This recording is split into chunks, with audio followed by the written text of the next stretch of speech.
where is the best landing spot for Julio?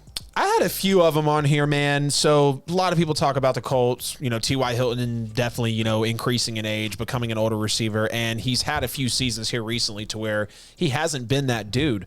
But one team that I've really been keeping my eye on because they've got a young budding superstar at quarterback. They've got some weapons out there. They did lose a tight end, but the two receivers they have in Keenan Allen and Mike Williams make great weapons for Justin Herbert. Bring in a Julio Jones. They've got the cap room for it. You just went and upgraded your offensive line a little bit, so if Herbert gets more time back in that pocket, Julio's immediately going to turn into a deep threat for him. I mean, this is a guy, Julio Jones alone, can increase your win total by at least 1 or 2 just coming in. Obviously, you have to hope that he stays healthy, but if Julio would just rehab in this offseason, of course, there's a whole Captain Obvious statement, but if Julio would rehab in this offseason and really push and grind to come back as that best receiver in the NFL when he's healthy, could you truly imagine a Keenan Allen and Julio Jones in the same wide receiving core? I mean, we could potentially be talking about the best wide receiving duo in the NFL. 2 guys that run very elite routes, 2 guys that have amazing breakaway speed, and Julio, who has amazing run after the catch. It would just be win on win on win for the LA Chargers, 100%. And with a young guy like Justin Herbert, you build around him. You've already invested in that offensive line, and you've got the cap space. Completely get him out of the NFC so he doesn't have to torture you at all. Get him over to the Chargers. He's in a division with the Chiefs, so he's definitely going to get his looks to compete with those shootouts that you're going to have twice a year with Kansas City, more than likely, especially with what the Chargers are turning into. I got to say, I love Justin Herbert. Want to see Julio Jones do better. I mean, this is an all-time wide receiver we're talking about. Hand him to Justin Herbert and just watch a Josh Allen and Stephon Diggs version. Hell, maybe a step up at some point. I mean, you really never know with how Julio could affect this team. Okay, I'm not mad at that. The Chargers, that's not a bad landing spot. I think it's definitely out there. The fact that he said he wants to win, he ain't trying to go to the Chargers. But they could win now. You said he can give you one more win. That's still picking top 5. I'm talking about potentially Julio Jones himself. Like when we're talking about a player that you would take to a team like better comparison. Patrick Mahomes going to another team, that's what, 5-6 wins in your win total? Julio Jones as a wide receiver on his best day would give you 1 or 2 wins. Not saying he's going to win you a game, but him being on your squad increases your chances, obviously, of winning more games. Yeah, but then wouldn't even get them second place in that division. I think the best actual landing spot, and it actually pains me to say this because I know my man Wesley is about to go ham in the comments. The Tennessee Titans are actually the best landing spot for Julio. With Derrick Henry out there, and as lethal as the play action is, having a 2,000-plus yard back that you could run the play action to, and now you got Julio and A.J. out there, so, I mean, he's never going to see 8 in the box. That frees up Henry and A.J. along with Julio. He doesn't even have to do all that much. I mean, that's a crazy, huge team. I mean, I came on here and said before, everybody on Tennessee's team seems like they're about 6'5", 240. Their whole team they look like a bunch of giants out there. I mean, he fits what that whole team is about. He played with Derrick Henry. That's his boy. He's been working out with him. They were 11-5 last year and won their division. You got the Colts, Texans, and the Jags, all with brand new quarterbacks, because, I mean, we don't really think Deshaun is going to play. So, I mean, the potential that they have in that division, they can really just take that thing and run with it this season. So, I mean, although I don't want him to go there, I think that is the best landing spot for Julio to land in Tennessee. That's where I will go with it. A.J. Brown and Julio, that would be disgusting. Yeah. And Ryan Tannehill's got the big arm to make the big plays, too. Like, they love playing big over in Tennessee. Bring Julio in with A.J. Brown. He's immediately going to elevate, like, any wide receiver core with a B to B-plus receiver. Boom. They're immediately, like, top 10. Immediately as soon as the trade happens. Oh, absolutely. So, here's the kicker. Where will he actually go?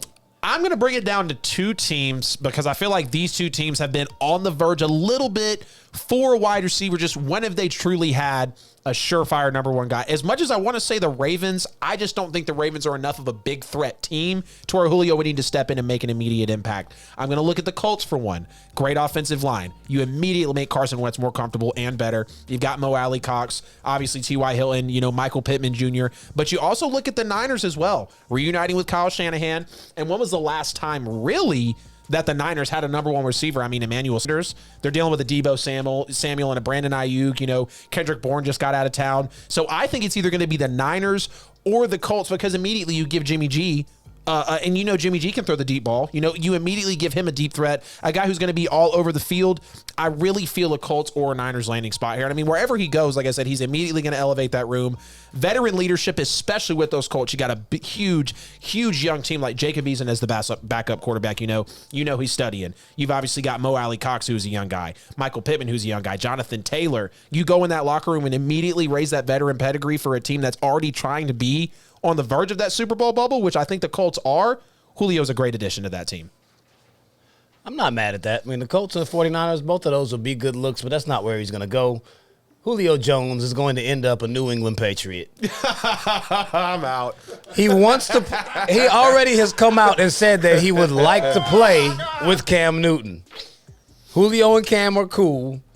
And from what you've seen in the offseason, every major free agent acquisition went to New England. Yep. New England is one of only about 4 teams that actually has enough cap space to sign Julio without moving anything. Exactly. They can just walk him in, sign the contract, put him out there with the rest of the crew, along with everyone who's out there. I mean, he's cool with Cam. Nelson Aguilar and Kendrick Bourne, neither of them are number 1 receivers, but with a Julio out there, they become effective. Exactly. You get him out there with Hunter Henry and Jonnu Smith, all of a sudden, that offense starts looking really good. He played and won championships with Dante Hightower, so he's got his homies out there too. There are more Bama players playing for Bill Belichick than damn near any team in the league. So, I mean, he'd be right at home out there. Yep. They just picked Mac Jones. Damian Harris is out there. I mean, New England has picked more Alabama players than any other team over the past decade. Yep. So, I mean, he definitely would be familiar with what Bill's philosophies are because he played under Nick Saban. Exactly. And Sark. So, I mean, the cap space along with the familiarity between the players and what that would actually do for that offense and all the other free agent moves they've made, I think Julio to New England is what's actually going to happen because that was already a buzz before he actually came out and voiced that he would like to go there. Exactly. New England was the front runner to get him in anyway. Yeah, last season with all the Photoshops coming out. And you make a really good point there, the fact that he would be right at home. And, I mean, I wanted to go New England, and it's a great answer, don't get me wrong, but I'm trying to steer away a little bit. It feels like a great spot for him, though, because like you said, icing on the cake. And if anything, that's just more to the fire that's lit under Bill Belichick. Like I was saying, the Brady-Belichick debate is not over yet. He just went out and loaded up, and now you want to potentially bring in a Julio Jones for a Cam Newton. I just pray Cam can get the ball to him. All due respect to Cam, but he's still got to show me some with that New England team. So we'll see what happens, but it would be just cherry right on the top. Absolutely. Yeah, all of those weapons, like Cam would have no excuse. Like that team would have to win at least 12, 13 games. You bring in Julio. It's like, all right, that's the last piece. Yep. I think Cam would have tight. I think Cam would have like an 8 to 10 game window. Like that's it. Like with all that talent with Belichick, like Mac Jones at number 15, right? Yeah. Mac Jones at number 15, like here we go. I don't even know if he would give him a window that big. It would probably be after the Tampa game. If New England is sitting at 1-3 after week 4 after playing Tampa, then Cam might hit the bench. But I don't see that happening. With all of those weapons, I think he'd likely end up being like Cam will start for the entire year. Right. There's no way he has a year as bad as he had last year with all of those weapons. So, I mean, what we got popping off here? See, they going off in the chat room. Always. We already know Jamila was going to say, come to Pittsburgh. Pittsburgh ain't got no money. Yeah, they don't. You don't have money, and Big Ben can't throw the ball far enough. Like, Julio would never get any passes out there. Yep. Ben can't throw the ball longer than 10 yards. And Juju dances too much. Yep, got my man J-Bo chiming in. Say he think he should go to the 49ers. I know that was one of your picks. Yeah, absolutely. Definitely not a bad look. Rekindle him with Kyle Shanahan, and I mean, again, no excuses. Wherever Julio goes, he's going to immediately eliminate that weapon excuse factor unless he's fallen into a pit hole like, I don't know. I mean, I really can't think of a team that's so stripped right now, but I mean, you know what I mean? He steps into a team, immediately eliminates that excuse factor, and he would just make Jimmy G that much more comfortable because when has he had a true number one? Just think about how good they would be with Trey Young in. I called him Trey Young. Trey Lance. Trey Lance throwing a Julio? Jesus. I don't think Julio's never played with a quarterback that actually could scramble and give him time to just improvise. Exactly. On some DK Metcalf stuff. Exactly. Yeah, like he rolls out and gives Julio extra time. Like, man, that could be nasty. And then you can't come up either. Like, you got Julio with Debo and Ayuk. Now you have Trey running to the outside, and he's running like, what did he run, a 4.5? Julio? No, Trey Lance. I don't know. I think he might have ran maybe like a 4.5, 4.6. I mean, the dude's got speed. You know, Yeah. we saw it on the tape. It runs just like, a Cam Newton or a Josh Allen. Definitely a burner, though. So it's like, man, he's taking off to the outside. You have to come up and respect that. And now you're leaving somebody on an island to cover Julio on a broken play. Yep. I mean, that's easy completion, and he's very accurate. Exactly. Mad mismatch for anybody, too. And I mean- Julio, like I said, he's going to be that deep threat. He's immediate deep threat. Oh, yeah, but he's coming to the Patriots. We'll see. We waiting on it, ain't we? Bill is out for blood. Yeah. Every player that's hit the market has ended up signing in New England. Yep.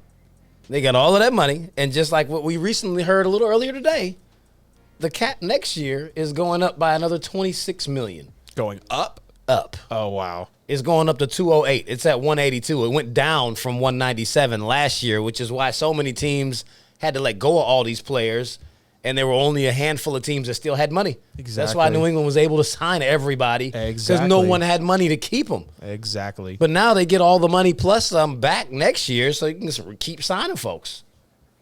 It's a perfect storm. So y'all get ready for it. Falcons Nation, y'all ain't going to appreciate it, but Julio is coming to New England.